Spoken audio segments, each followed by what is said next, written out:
গাজা সিটিতে একটি মসজিদ সম্পূর্ণ ধ্বংস করে দিয়েছে ইসরায়েলি বাহিনী। স্থানীয় বাসিন্দাদের জোরপূর্ব এলাকা ছাড়তে বাধ্য করার পর ওই এলাকায় হামলা চালানো হলে মসজিদটি গুঁড়িয়ে যায়। একই হামলায় বাস্তুচ্যুত ফিলিস্তিনিদের আশ্রয় হিসেবে ব্যবহৃত কয়েক ডজন তাঁবুও ক্ষতিগ্রস্ত হয়েছে।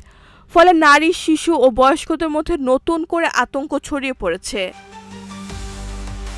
29 জুলাই দেইর আল বালাহ থেকে এ তথ্য জানিয়েছেন সংবাদ মাধ্যম আল জাজিরার প্রতিনিধি তারেক আবু আজজুম। তার প্রতিবেদনে বলা হয়, গাজা উপত্যকা জুড়ে আবারও হামলা জোরদার করেছে ইসরায়েলি বাহিনী।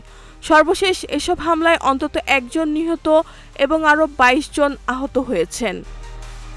এদিকে নুসেইরাত শরণার্থী শিবিরে চালানো পৃথক এক হামলায় একজনের প্রাণহানির ঘটনাও ঘটেছে। আহতদের স্থানীয় হাসপাতালে ভর্তি করা হয়েছে।